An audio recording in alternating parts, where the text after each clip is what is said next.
Today we are going to talk about how to create a project in Nifty, and we're really going to key in on this AI Project Builder tab. So you can actually go ahead and drop a prompt in here, and Nifty will generate a project frame out based on that prompt. This can be as short as something like real estate or property management, construction, renovation, publishing. If it's a workflow, Nifty can manage it. But you could also drop a lot of content in here. The size of this box kind of belies how much content it can hold. So if you have a full-blown project specifications document, go ahead and copy that, paste that right in here. And the sharper your input is, the sharper the output will be as far as what that content is generated. But just to get a little bit of context, let's check out some of the pre-made templates Nifty offers. And we're going to start with this sales, CRM, and pipeline project.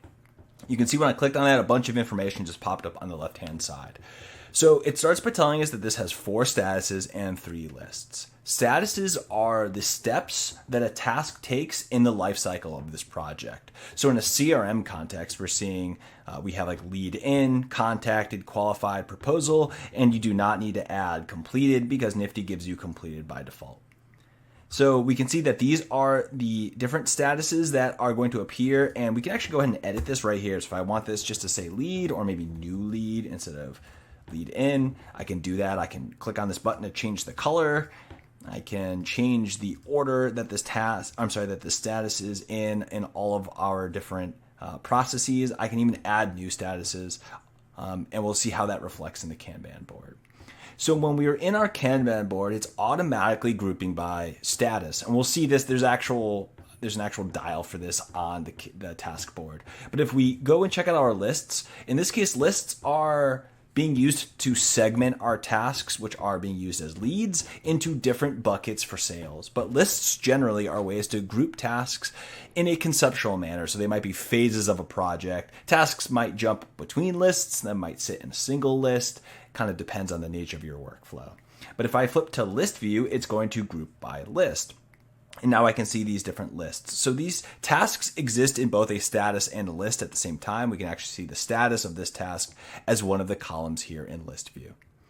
And if I scroll across, I can see more of the field columns that this project offers. And we're actually going to see some fields here: deal value, lead source, expected close date, and owner.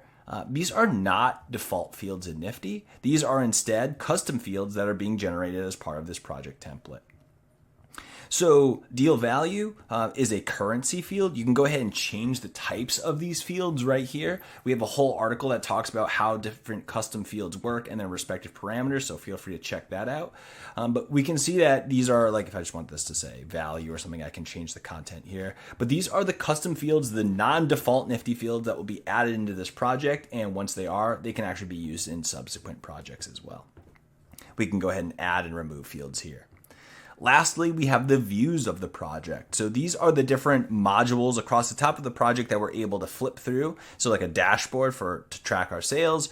Our task board has been renamed to leads, docs renamed to sales docs, lead intake. This is our forms. So you can go ahead and choose which views, which experiences you want on or off in this project. Like, for example, roadmaps really don't make sense in the context of tracking a lead, so they're disabled by default here.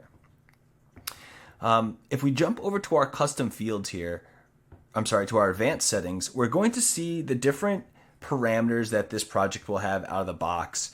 And so when we created this template, it was automatically on Kanban view, and so we can see that's going to say our default is Kanban view. So whatever preference we have here is going to reflect here as well. In the case of a CRM workflow, that context is maybe a little bit better shown in Kanban view, though there's use cases to flipping into list view as well. This is also going to tell us which portfolio this project exists in. So this is partly depending on where we're creating this project, but we can go ahead and drop this into the portfolio, which will also grant access based on who has access to that portfolio. And that's also dependent on whether or not this is a public or private project. Public meaning all of the members of the portfolio will automatically be able to see it, versus private, which means only select members that I'm choosing will get to see it. It doesn't really matter who's added to that portfolio. Also, good to note, all the changes that I've been making, let's just make a couple more. I said maybe naming this just to value as an example. All the changes that I'm making to this template are being stored here in the side. I'm getting like a little change log. So if I want to reset all of this and just go back to what the default was for the template, I can go ahead and do that. So really feel free to explore and make changes here. You can always snap back to what the default was. To create this project, we have to give it a name. You can even just click on this and populate the name above. Of course, you can always give it a separate name. So this is the example of one template we give you out of the box, but let's just maybe check out another one like,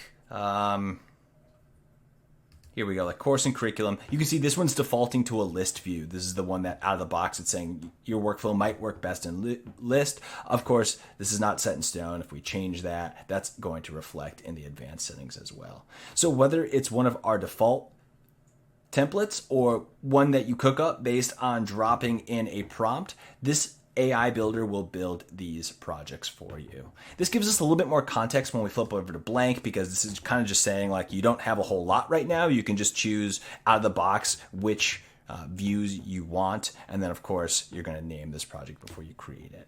As for these other tabs, save templates, once we've started creating projects, saving them as templates, we'll be able to access them here. So once your team has a database of templates, feel free to use those again. You don't need to lean on the AI builder. And of course, if you have a CSV file that you want to import and map to fields in Nifty, that's something you would do via this tab. And this gives you some directions right here.